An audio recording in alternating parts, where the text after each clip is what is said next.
Good afternoon, and thanks for joining us. Welcome to this NPI Center-hosted webinar titled The Science of Pterostilbene, the Next Generation Resveratrol, presented and sponsored by the American Council for Medically Approved Plants and Pterapure. My name is Hank Schultz, Managing Editor for NPI Center. I'll be your moderator for today's webinar. I'd like to remind all of you that if at any time you experience audio difficulties or have difficulty advancing the slides, simply press your F5 key to refresh your webinar console. I'd also like to encourage all of you to ask our panel questions. As a question occurs to you, simply type it into the box at the right-hand side of your screen, and we will address as many of these as we can at the end of our presentation. With that, I'd like to introduce today's presenters. First, we have Jeremy Bartas, PhD. Dr. Bartas is the Ingredient Product Manager for the Pterapure division of Chromadex Incorporated. Chromadex is now the leading supplier of botanical reference standards and phytochemical products and analytical services to the dietary supplement, nutraceutical, and pharmaceutical markets. Pterapure was founded as a high-quality raw materials division of Chromadex to supply ingredients such as resveratrol and pterostilbene to the dietary supplements industry. Chromadex holds the exclusive worldwide patent rights for pterostilbene based on technology licensed from the University of Mississippi and the United States Department of Agriculture. Since joining Chromadex in 2008, Dr. Bartas has been involved in technical sales for the company's analytical testing and stability study programs and has been instrumental in the marketing of Pterapure, pterostilbene, resveratrol, and black currant extract as premium ingredients for the nutraceutical market. Dr. Bartas has authored numerous peer-reviewed publications and edited book chapters with a focus on cancer progression and prevention. Prior to joining Chromadex, Dr. Bartas was an NCI-funded postdoctoral fellow in the Department of Biochemistry at the University of Rochester School of Medicine and Dentistry in Rochester, New York, where he focused on the enzymatic interactions during Okazaki fragment maturation. Dr. Bartas received his BS in Ecology and Evolutionary Biology from the University of Rochester and his PhD in Molecular Biology from Roswell Park Cancer Institute, a division of the State University of New York at Buffalo. Joining Dr. Bartas, we have Dr. Dennis R. Feller, who received his BS in Pharmacy and his Master's and PhD in Pharmacology, all from the University of Wisconsin at Madison. Dr. Feller taught at The Ohio State University for 26 years, finishing his career there as chairman of the Department of Pharmacology. In 1995, Dr. Feller joined the University of Mississippi in Oxford, where he was the chairman of the pharmacy department before retiring in 2003. Much of his research work was interdisciplinary, involving collaborations with colleagues in biochemistry, natural products and medical chemistry, pharmaceuticals, and pharmacognosy. Also with us today is Dr. Agnes Raimondo, who received her BS and master's degrees in pharmacy at the University of the Philippines and earned her PhD at the University of Illinois at Chicago in 1993. Dr. Raimondo is currently a research chemist with the Agricultural Research Service of the United States Department of Agriculture. Dr. Raimondo is the senior author or co-author of more than 120 scientific peer-reviewed publications, including a number of studies on pterostilbene and resveratrol. With that, I would like to turn things over to our first presenter, Dr. Jeremy Bartas. Dr. Bartas, the floor is yours. All right, thanks a lot, Hank, and I appreciate everyone for joining us today for this webinar. I wanted to start out by introducing pterostilbene to you, giving you a brief comparison with its relative resveratrol, and I'm then going to discuss some of the findings and implications of pterostilbene use on diseases such as diabetes, inflammation, cancer. You'll hear more about cholesterol, as well as oxidative stress and cognitive function from Dr. Feller and Dr. Raimondo.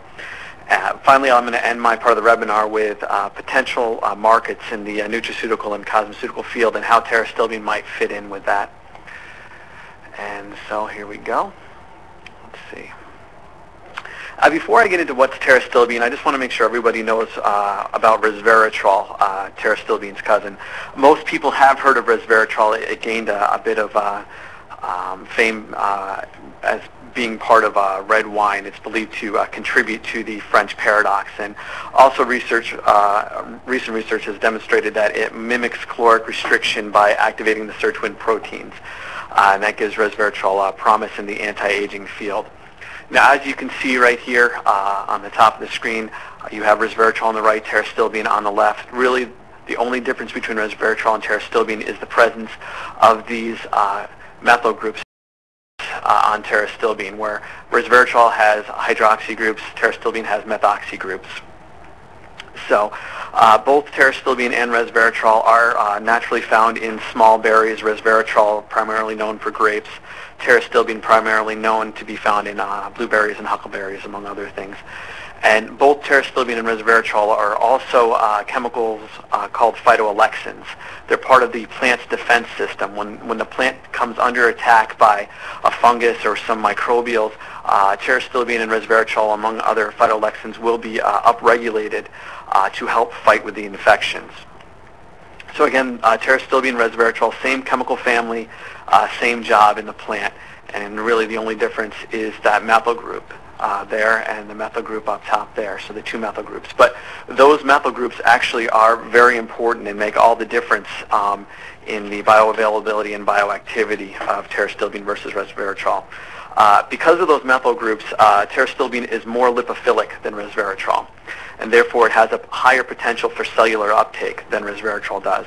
Pterostilbene is also more bioavailable than resveratrol. It's got a greatly improved oral absorption and a greater metabolic stability. In fact, pterostilbene has a much longer half-life in the body than resveratrol does as well. As you can see down here, resveratrol has a half-life in the blood of about 14 minutes. So if you took 100 milligrams of resveratrol, in about 14 minutes, about 50 milligrams of that would be converted into a bioinactive form, either by solvation or glucuronidation. Whereas pterostilbene has a half-life in the blood of about 105 minutes, so it's got a lot more time for its biopotential to actually be realized. So in summary, pterostilbene, longer half-life, better bioavailability, and better bioactivity than resveratrol.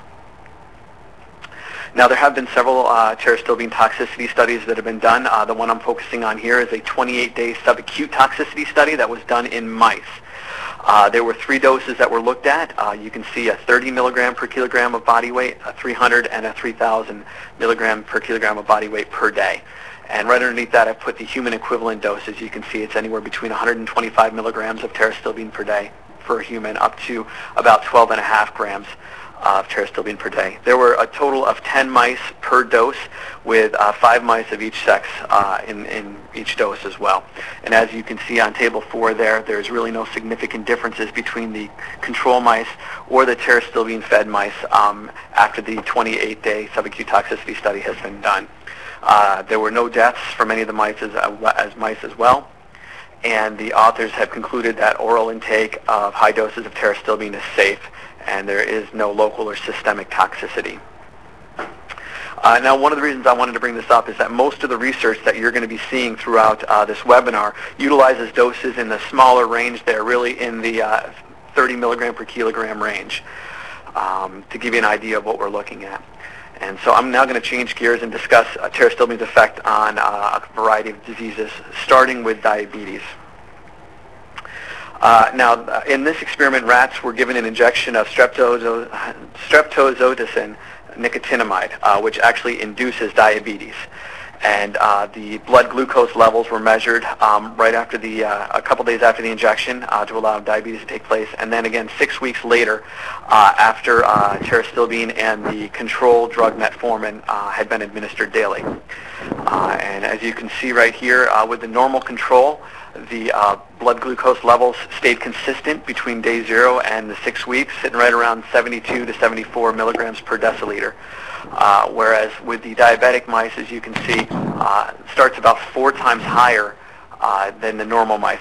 And then throughout the 6-week period, it actually increased an additional 25%. The blood glucose levels did. Now, if you look at the pterostilbene-fed diabetic mice, you can see that they started out again with very high amounts of very high amounts of blood glucose in very high amounts, of glucose in the blood. But after administering of the pterostilbene, you can see that it dropped precipitously. In the 10 milligram per kilogram group, you have a 36% drop in the blood glucose levels, all the way down to a 57% drop in the 40 milligram per kilogram diabetic mice. And if you can compare this to the pharmaceutical control, metformin is actually a pharmaceutical drug on the market that's used actually to control blood glucose levels, among other things, in diabetes. And you can see that pterostilbene actually at that dose delivers a larger drop than the metformin. And as you can see, the pterostilbene doses range from 10 to 40 milligrams per kilogram, and then the metformin dose is 500 milligrams per kilogram, so almost 12 times higher, or over 12 times higher than the largest pterostilbene dose. So from this, the authors have concluded that pterostilbene lowers blood glucose levels in diabetic rats better than metformin, and it does it at a much lower dose. The second thing they looked at in this experiment was changes in the levels of insulin in the normal and diabetic rats as well. As you can see, after the 6 weeks, the normal control mice had an insulin levels of about 16.73 microunits per milliliter. Whereas if you look at the diabetic controlled mice right here, you can see that they only have about 38% the amount of insulin as the normal control mice did after that time. So well depressed insulin levels. However, the diabetic mice that were given pterostilbene have approximately 87% the amount of insulin as the normal control mice. So their levels of insulin are almost back to normal. Meanwhile, the metformin mice have about 69% of the amount of insulin as the normal control mice. So again, the conclusion from this is that pterostilbene raises the insulin levels in diabetic rats, again, even better than the pharmaceutical drug metformin, and then again at a much lower dose. Now, there have been several studies that show that resveratrol works as an anti-inflammatory, for example, as a COX-2 inhibitor, among others.